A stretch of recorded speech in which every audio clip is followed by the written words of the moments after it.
नमस्कार बच्चों, अभी तक की जितनी भी रासायन विज्ञान की मैंने वीडियो डाली उससे बहुत अच्छा रिस्पांस मिला है। और ये आपका कक्षा 12 रासायन विज्ञान 2024-2025 यानी न्यू सिलेबस के अकॉर्डिंग पार्ट है 10, जो कि रासायन विज्ञान का एंड है, मतलब आखिरी पार्ट है।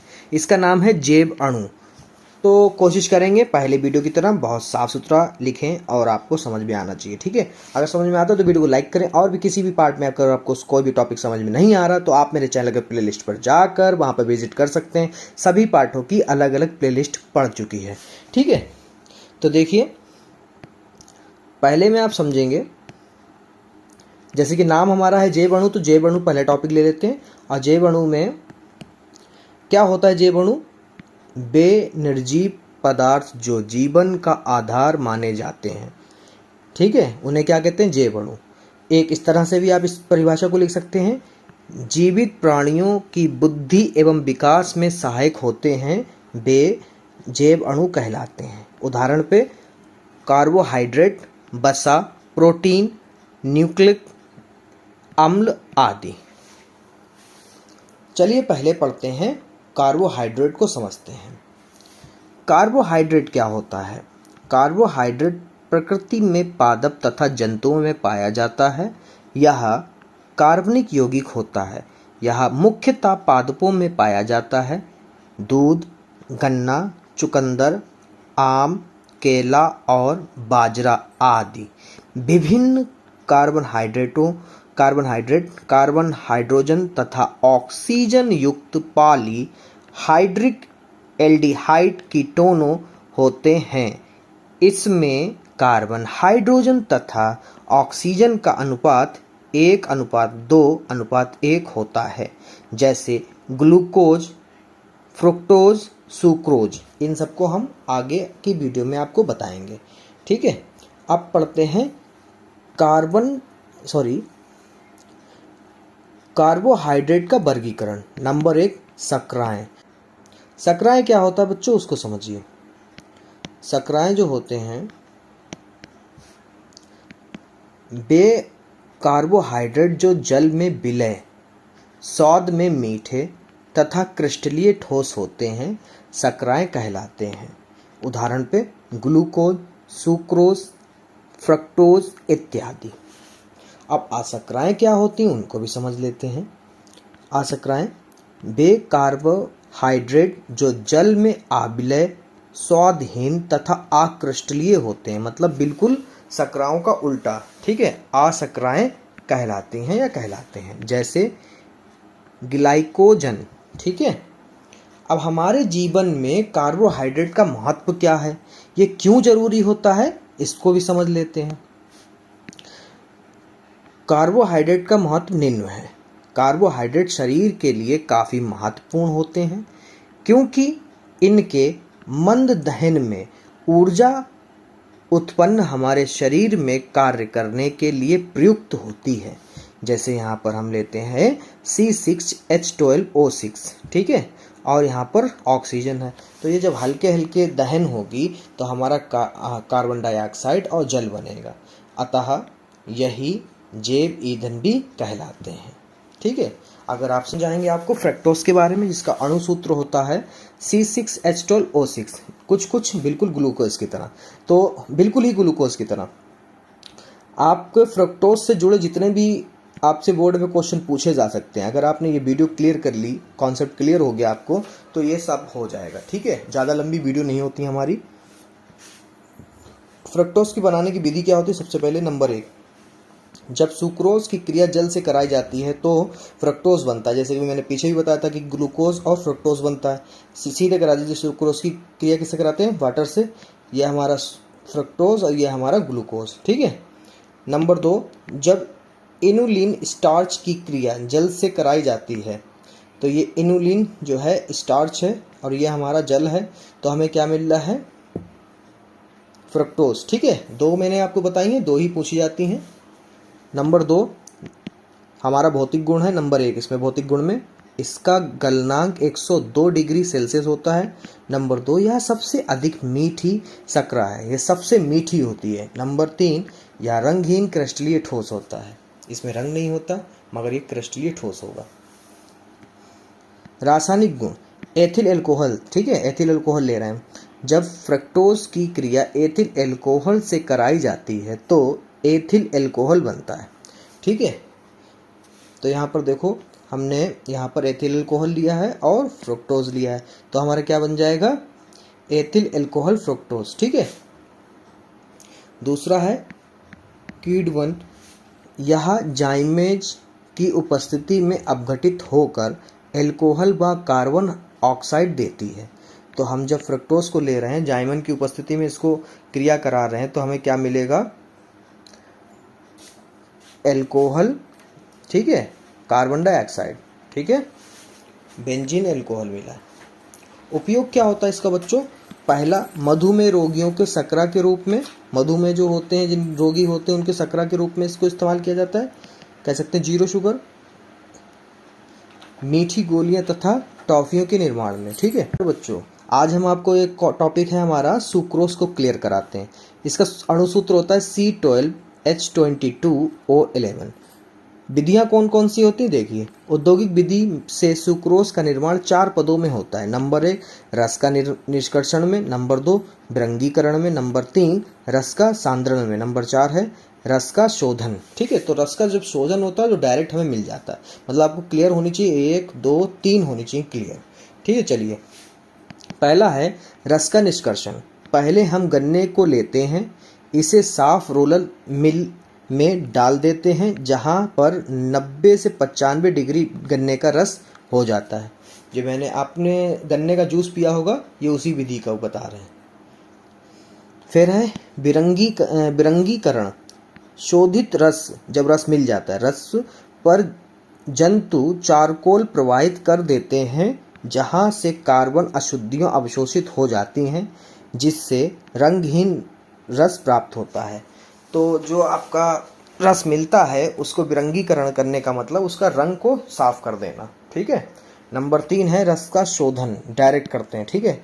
प्राप्त गन्ने के रस से अशुद्धियों को दूर करने के लिए उसमें चूने का पानी प्रवाहित करते हैं जहां पर अशुद्धियां अपक्षेपित हो जाती हैं, बिल्कुल ही साफ हो जाता है, तो चीनी जैसा कलर हो जाएगा, ठीक है, जैसे वाइट। भौतिक गुण होता है इसका, नंबर 1 यह रंग सफ़ेद रंग का होता है, नंबर 2 इसका स्वाद मीठा होता है, नंबर 3 यह जल में विलय होता है। रासायनिक गुण थोड़े ही बताता हूँ, एक ही सिर्फ है इसमें इम्पोर्टेंट, कीड1। जब सुक्रोज का इनवर्टोज उपस्थिति में जल से कराई जाती है क्रिया तो ग्लूकोज और फ्रक्टोज बनता है। ये रहा, ये मैंने आपको शुरुआत में बताई थी, वही यहाँ पर रिपीट कर दी। उपयोग में नंबर 1 ग्लूकोज बनाने में इसका उपयोग होता है, नंबर 2 फ्रुक्टोज बनाने में उपयोग होता है, नंबर 3 शरबत बनाने में उपयोग किया जाता है, नंबर 4 ऑक्सैलिक अम्ल बनाने में भी इसका उपयोग होता है। जैव अणु की और भी कई पार्टों की प्लेलिस्ट में आपको मिल जाएंगे सभी पार्टों के टॉपिक्स क्रम बाय क्रम। तो आज इस वीडियो में आप समझेंगे ग्लूकोज के बारे में। तो ग्लूकोज से संबंधित जितने भी प्रश्न पूछे जा सकते हैं वे सभी आपको इस वीडियो के कॉन्सेप्ट में समझ में आ जाएगा, ठीक है। अगर ये वीडियो आपने देख ली बिना स्किप किए हुए तो आपके ग्लूकोज से जो भी क्वेश्चन पूछे जाएंगे आपके हो जाएंगे, ठीक है। तो ग्लूकोज का अणुसूत्र सबसे पहले क्या होता है बच्चों, C6H12O6, ठीक है। बनाने की विधि क्या होती है इसकी, सुक्रोज का जल अपघटन कराने पर ग्लूकोज और फ्रक्टोज का मिश्रण प्राप्त होता है। जैसे कि सुक्रोज हमने लिया, जल में हमने इसका अपघटन करा रहे हैं, तो हमें क्या मिलेगा, हमें मिल जाएगा बच्चों यहाँ पर ग्लूकोज और फ्रक्टोज, दोनों के अणुसूत्र एक जैसे होते हैं। भौतिक गुण क्या होते हैं, नंबर 1 ग्लूकोज का भौतिक गुण, इसका गलनांक 146 डिग्री सेल्सियस होता है, नंबर 2 यह सफ़ेद क्रिस्टलीय ठोस है, नंबर 3 यह जल में विलय है। रासायनिक गुण पूछते हैं तो उसको भी समझ लेते हैं। अपचयन सबसे पहले हेडिंग है, जब ग्लूकोज का अपचयन कराया जाता है तो सार्बिटाल बनता है। तो ये ग्लूकोज का हमारा संरचना है, ठीक है। आप घटन करा रहे हैं यानी हाइड्रोजन कम कर रहे हैं, ओके। उसके बाद में हम क्या करेंगे, जब हाइड्रोजन अपचयन में हो रहा है तो हाइड्रोजन कहाँ से कहाँ चला जाएगा, यह हमारा यहाँ पे आ जाएगा, ओके, OH के साथ में। तो यह हमारा बन जाएगा, जो बनेगा वो होगा सार्बिटाल, ठीक है। अब कराते हैं PCl5 से क्रिया। जब ग्लूकोज की क्रिया फास्फोरस पेंटाक्लोराइड, PCl5 का मतलब फास्फोरस पेंटाक्लोराइड से कराई जाती है तो ग्लूकोज पेंटाक्लोराइड बनता है। तो यहाँ पर आप देख सकते हैं यह हमारा जो है ग्लूकोज का अणुसूत्र है और उसका हम करा रहे हैं फास्फोरस पेंटाक्लोराइड से, और जब हमें मिल रहा है तो क्या मिलेगा, ग्लूकोज पेंटाक्लोराइड। ठीक है, ये मिल गया यहाँ पर। उपयोग क्या होते हैं इसके, नंबर 1 औषधियों के सिरप बनाने में जो मिठास होती है वो हमें इसी से मिलती है। नंबर 2 चीनी के विकल्प के रूप में, चीनी जो होती है वो भी ग्लूकोज से ही बनती है, या कह सकते हैं ग्लूकोज चीनी ही है। जेली बनाने में, जो बच्चे नहीं जेली खाते हैं उसको बनाने में इसका उपयोग किया जाता है। नमस्कार बच्चों, आज इस वीडियो में कक्षा 12 रसायन विज्ञान पार्ट 10, जो कि रसायन विज्ञान का अंतिम पार्ट है, नाम है उसका जैव अणु। जैव अणु का टॉपिक आज आप समझेंगे विटामिन। ठीक है, तो विटामिन एक बहुत इम्पॉर्टेंट चीज़ होती है हमारी ज़िंदगी के लिए।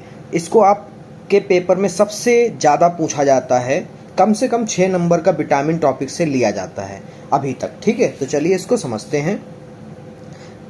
विटामिन शब्द 2 शब्दों से मिलकर बना है, जिसमें बीटा का अर्थ जीवन तथा मीन का अर्थ आधार होता है। जैसे बीटा प्लस मीन यानी जीवन प्लस आधार, अर्थात विटामिन जीवन का आधार है। इनकी कमी से विभिन्न रोग उत्पन्न हो जाते हैं। तो अब हम आपको इस वीडियो में बताएंगे कि कितने प्रकार की विटामिन होती हैं और किस विटामिन का क्या स्रोत है, किस विटामिन का क्या रासायनिक नाम है और क्या अणुसूत्र होगा, या किसी भी विटामिन की कमी से कौन से रोग हो सकते हैं। आइए जानते हैं। विटामिन का वर्गीकरण, इन्हें 2 वर्गों में बांटा गया है। नंबर 1 वसा में विलय विटामिन, जब वसा में विटामिन मिले हों। वे विटामिन जो वसा में विलय तथा जल में अविलय होते हैं, मतलब वसा मतलब चिकनावट में तो मिल जाते हैं परंतु वे जल में नहीं मिलते हैं। ठीक है, मिक्स नहीं होते। वो कौन कौन से विटामिन हैं, vitamin A, vitamin B, vitamin D, vitamin E तथा विटामिन के वसा में विलय विटामिन होते हैं। ठीक है। नंबर 2 जल में विलय विटामिन, जो जल में विलय हो जाते हैं वो कौन से विटामिन हैं, विटामिन बी कॉम्प्लेक्स। कॉम्प्लेक्स क्यों मैंने कहा, आगे आपको वीडियो में पता चले कि विटामिन बी कॉम्प्लेक्स क्यों मैंने बोला। विटामिन सी जल में विलय विटामिन है, यानी ये जल में मिक्स हो जाते हैं। आइए आगे देखते हैं विटामिन के प्रकार। Number 1 vitamin A. Vitamin A का रासायनिक नाम रेटिनॉल तथा इसका रासायनिक सूत्र C20H29OH है। ये ध्यान रखिएगा, बहुविकल्पी में पूछा जाता है। ठीक है, इसका रासायनिक नाम और अणुसूत्र 2 में से कोई भी एक चीज़ पूछ सकते हैं आपके MCQs में, यानी बहुविकल्पी में।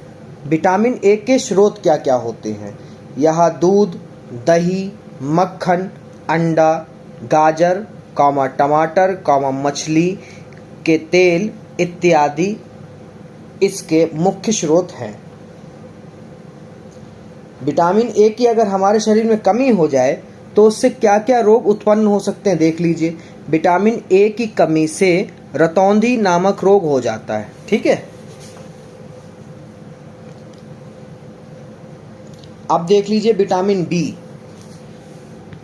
एक ही वीडियो में सारी विटामिन क्लियर कर दे रहा हूं। ठीक है, विटामिन बी जो है, विटामिन बी कई विटामिनों जैसे B1, B2, B3 B6 का मिश्रण होता है, इसलिए इस विटामिन बी को कॉम्प्लेक्स भी कहते हैं। पता चल गया क्यों कॉम्प्लेक्स कहते हैं, क्योंकि ये vitamin B1, vitamin B2, vitamin B3 vitamin 12 यानी विटामिन B12 का मिश्रण से मिलकर बनता है विटामिन बी। ठीक है, इसलिए इसको कॉम्प्लेक्स कहते हैं।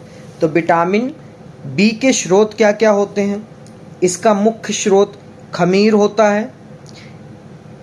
इसके अतिरिक्त यह अनाज, दाल, मांस, अंडा, पनीर इत्यादि में पाया जाता है। अगर हमारे शरीर में विटामिन बी की कमी हो जाए तो रोग कौन कौन से होंगे, देख लीजिए। विटामिन बी की कमी से बेरी रोग हो जाता है। नंबर 1 विटामिन बी की B1 की कमी हो तो कौन सा होगा, बेरी रोग हो जाता है। नंबर 2 विटामिन B2 की कमी शरीर में हो जाए तो क्या होगा, त्वचा से संबंधित रोग हो जाएंगे। नंबर 3, विटामिन B3 की कमी से शारीरिक दुर्बलता हो जाती है। नंबर 4, विटामिन B6 की कमी से एनीमिया रोग हो जाता है। विटामिन C6 की कमी होगी तो सिर्फ और सिर्फ एनीमिया रोग होगा। नंबर 5, विटामिन B12 की कमी से एनीमिया और न्यू रोग हो जाता है। ठीक है, आगे देखिए विटामिन सी। विटामिन सी का रासायनिक नाम एस्कॉर्बिक अम्ल तथा इसका रासायनिक सूत्र C6H8O6 होता है। विटामिन सी के स्रोत मतलब हम इसको कहाँ से ग्रहण कर सकते हैं? विटामिन सी की सबसे अधिक मात्रा ओबली में पाई जाती है। इसके अतिरिक्त यहाँ नींबू, मौसमी, संतरा, टमाटर तथा हरी सब्जियों में पाया जाता है।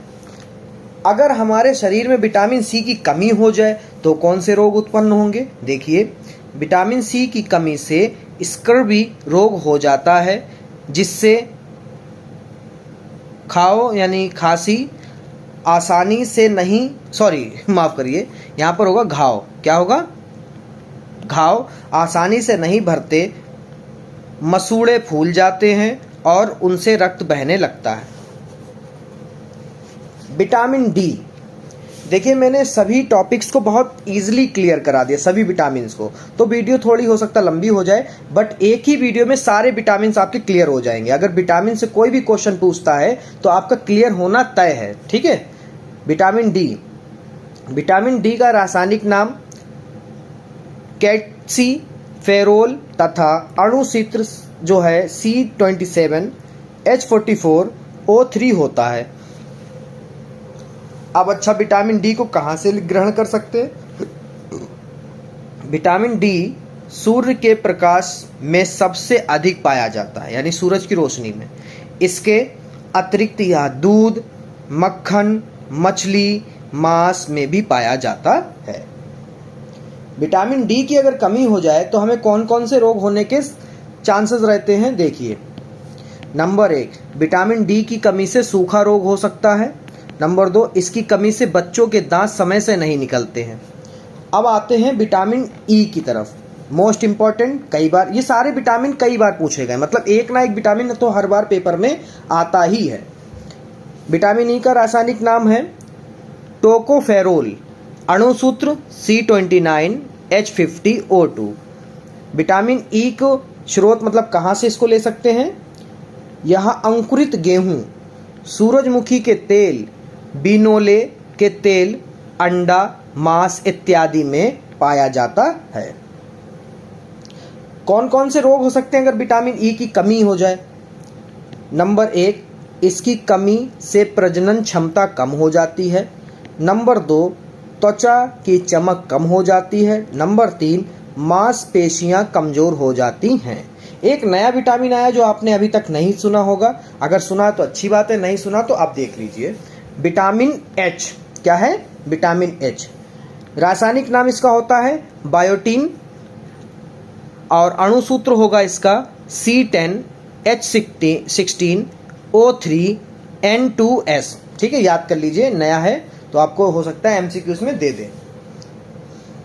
विटामिन एच को कहाँ से हम ग्रहण कर सकते हैं? स्रोत क्या है? यह खमीर, अंडे की जर्दी, मूंगफली इत्यादि में पाया जाता है। विटामिन एच की अगर कमी हो जाए तो हमारे शरीर में कौन से रोग पैदा हो सकते हैं? नंबर 1, बालों का गिरना प्रारंभ हो सकता है, आजकल ये समस्या हर घर में है।